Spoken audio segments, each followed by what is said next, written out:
Hey there, it's Elizabeth Mack, and you're watching another edition of Limelight Live. This week, it's a special Halloween edition. I am at Terror of Tallahassee. Actually, I don't know if you can see behind me. There are a few props already out.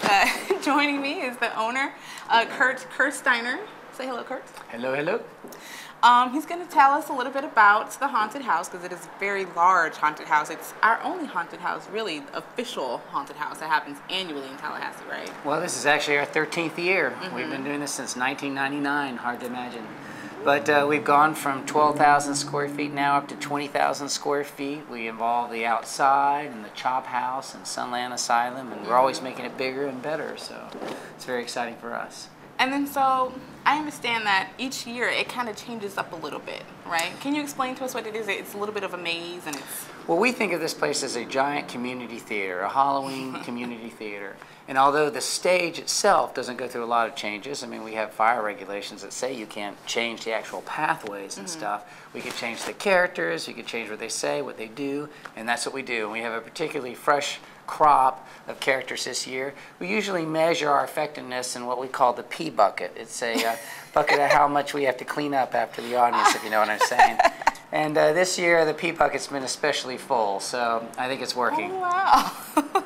So then you were telling me how many volunteers, I guess, are actually participating each year? Well, for this year in particular. Well, I don't even know how many it is for the season, but per night it's usually between 40 and 65. 50 is kind of the average. And then most of those characters are doing one or more than one, like 2 or 3 positions I was showing you about. Yeah. So we try to, you know, make it like there's 100 people here, and it's pretty, when they're all in full swing, it's a madhouse of mystery is what it is. And the line is always long, even though this is something special in particular to Halloween because it only opens up during the month of October, correct? Correct. We're a little bit to blame for that line because unlike other haunted houses of this size, well, there aren't very many this size, but other large commercial haunted houses, we make a point of not putting people through in a continuous line.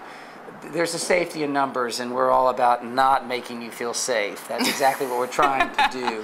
So we bring them through in smaller groups. Okay. And that means that, you know, you're going to get, you may be out there on the deck for 20 minutes, 30 minutes, maybe even an hour, but you're going to spend almost that amount of time inside. Usually 40 minutes is the norm because you're going to see various illusions, experiments, strange phenomena at various stations as you go walking and inching your way through the dark. And it does add to the timeline, but people have never complained about not getting their money's worth. Okay, so then how did it all get started? Well, actually, like yourself, I got interested in production on the video side of things, and I worked up in Harrisburg for an ABC station up there for a number of years. Well, up north, they take Halloween very seriously, and there must have been, oh, I bet you 3 or 4 dozen haunted houses in that town. And a lot of them were pretty good. But they didn't really have a lot in the old classic theatrical side of things. They were all into animatronics and stuff like that. But there's the theatrics of spookology, if you will, goes back to the days of spook shows in the 40s and 50s when magicians would go from movie house to movie house and perform what were, in essence, traveling haunted houses. And they had elaborate magic acts, incredible illusions, and it wasn't uncommon for them to end the show by turning out the lights, create all these ghostly manifestations in the dark, and then when they turn on the lights, a lot of the audience would be gone. They would just leave out of fear. So we wanted to bring that back, and we've incorporated a lot of that technology here. Okay. And then so I take it, I guess what inspires the different or the changes that you make each year, because you do want to keep it, you know, fresh, and you don't want, because you can't change the layout per se, you don't want it to become stale. So how do you keep it from becoming stale? Well, our staff is constantly changing, and we look to them for our inspiration. So as new people come in, you think, you know, what would that person be good as? When they're small people, they may make nice little midgets and dwarfs. When they're large people, they may make, you know, grotesque slasher type murders and stuff. And we let the people bounce off. There's a lot of input from the staff here. It's a community theater in essence. They're contributing their ideas and their talents, and it's an organic process, and we never can really predict what it's going to be like until pretty much right up to the beginning of the show. And we know who's going to be there that night. So I was also told that it's not just about scaring people and putting on a very good theatrical Halloween show, but you also donate to several good causes because of this. Well, we have tremendous expenses running here, and we can't afford to just give money away. Yeah. But what we do, and we've done this from the very start, is that we have charities sell our tickets, and we give them a third of the proceeds of what they sell the tickets for, which is, I mean, it's the same retail price. The customer's not paying anymore, but we're just taking less and contributing that back to the charity. This year is the Boy Scouts, the Entrepreneur Club, and a minority group that's involved with the hospitality business on the FSU campus. And we find that to be a very effective way. And now we're up to over $30,000 that we've given over the course of the years to these charities. Well, that's good. That's good. And so speaking of tickets, how much is a ticket? They're $15 for an adult, and for kids 9 and under, 12 and under is $9. And it's kind of interesting. We determined the price at $15 because that's what Universal charges for their parking fee. Wow, yeah, it is getting a little steep. So for what you charge for parking over there, you get to go through the haunted house, and we have free parking there. And not to mention the gas that you spend to get to Orlando and all that. Not saying there's anything wrong with that, but no, I think it's great if you can do both. But if you can only do one, local, you're going to get a better deal. At least you got it in your own backyard. This place is actually bigger than any of the haunts at Universal or in Orlando in general. It's like I said, 20,000 square feet, and it takes a while to go through. Okay. And then so when will you be open for this week, being that it's Halloween coming up on Monday? So then we are only open for Thursday through Halloween. So that's what, 4 days in a row: Thursday, Friday, Saturday, Sunday, Monday. 5 days, five more days. So you have 5 more days. Well, with one caveat. For those who really want to fill up the pee bucket, we have the Lights Out show the Friday after Halloween. Wow. That's when we kill all the lights, and we give everybody a 1.5-inch glow stick to make their way through here. That's really scary. It is I was intense. scared walking through with the lights on. Oh yeah, yeah. I don't know how people could do that. Maybe I'm just a big scaredy cat. It's okay. We'll make sure we get an extra large pee bucket if you come through. Thank you. I appreciate it. As usual, there are other things going on in town. Everything will be Halloween related. Well, pretty much everything will be Halloween related. Spookly, the square pumpkin, is still showing at the Challenger Learning Center. They're just asking for $2. It's from noon to 1 p.m. It'll be going on till the 31st, which is something good to bring your little ones to. I think they'll appreciate that. Scarecrows in the Garden is going through to November 1st. It will be during the park hours. Of course, it's at McClay Gardens over in Killearn, so feel free to check that out.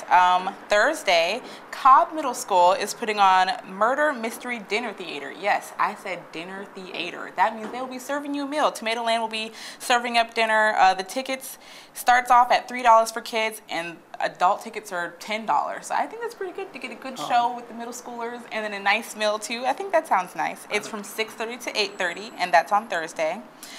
Something else, just because the holiday season is coming up.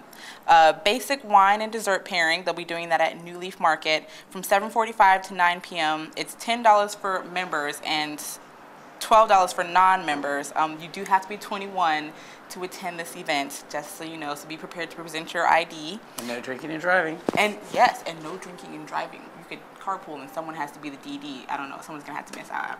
I'm sorry. But you have to register. Yeah, they could have good, you can try the dessert. One can have the wine, one can have the dessert. Or one can have both and one can just indulge in dessert. Either way, dessert's just as good as wine sometimes. But you do have to register in advance, and you can register at New Leaf Market .coop, which is newleafmarket.coop, to pre-register for that. It sounds like it's going to be nice for the holiday season. People like to do it big here in Tallahassee when they're entertaining friends at home. You have to have like the best of the best. I think that's sweet though. If we don't have the change of season, we're still going to pretend we do. It gets cold though. Yeah. It gets cold like it is winter time sometimes. It's not like snow though. I mean, I don't miss the snow. No. I don't want any snow. I think that's just me. Yeah. More Halloween. Friday, a Halloween to remember at the Warehouse.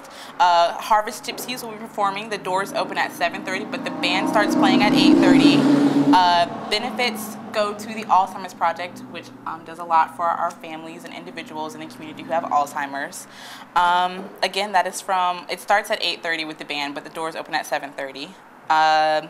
There's a Downtown Get Down this week because, FSU is playing their game on Saturday. But then, other than that, there's Halloween party on the patio at Ray's Still City Saloon over there on Monroe across from the Tallahassee Mall. oh, not Monroe, what is that, Fred George? Fred George across from Tallahassee Mall. The Night Breeze Band will be performing. It's $5 cover charge, but that's not so bad. And like Ray's Still City Saloon has some really good food on top of that. So you can get a good meal, nice live performance. I'd say it's worth it. Delish. Yes, delish. And then this is the second annual Oregon Spooktacular. It'll be at St. John's Episcopal Church right downtown. It's free to enter. It starts at 7 p.m. There'll be an organ recital, but then there'll also be some trick-or-treating. So if you're into the more classical, sophisticated Halloween get-together, I'd suggest checking that out. It's the coolest looking church in town, that's for sure. It is, and I don't know, I think organs, for Halloween sounds completely appropriate. Yeah, a little toccata and fugue. I mean, come on. Gives it that little Dr. Phibes look. Yeah. And then you have a Halloween Howl. It's something else that you can bring your kids to. That's from Friday and Saturday. It says 9 a.m., but I believe it's actually at 9 p.m. At the Tallahassee Museum. They'll have carnival games, trails, and mazes for all ages. So if they're a little scary and they can't, they don't want to be all scared out and freaked out and stuff, they do have something for those who just want to have, fun. And then also on Saturday, there's the Halloween Scavenger Hunt at 10,000 Villages from 11 a.m. to 2 p.m. And then on Saturday also, there's the third annual Monster Mash at the Monticello Opera House. So if you're out there in Monticello, if you want to take a little drive up the road to the nice quaint town of Monticello, you can do that. That's 8 p.m. to midnight, and the Swingin' Harpoons will be performing. It's $15. I love Swingin' Harpoons. They're a pretty good band. I love that opera house. It's really cool. Yeah. And then one more for you. There's the third annual Howl at the Moon trick-or-treating event. It goes to benefit, I believe, the Animal Shelter Foundation. That is free from 6 to 9 p.m. They're offering a wide gamut of activities for you to participate in. It's just good Halloween fun. You were telling me about some other things going on, right? Yeah, they had something over at Movies 8. It's called the Trifecta of Terror, where it's a double feature of Grindhouse, which I think is a Quentin Tarantino movie, and another one called Galaxy of Terror that's tied in a really good zombie film. That's worth checking out too. Zombies. We have zombie reenactments here. I think it's the season for zombies. It is the season for zombies. So there you have it. There's a ton going on. If you're looking for something, feel free to check out the Limelight page on Facebook, and also, of course, stop by the Terror of Tallahassee. All right, that's all I got for you. See you next time. Happy Halloween.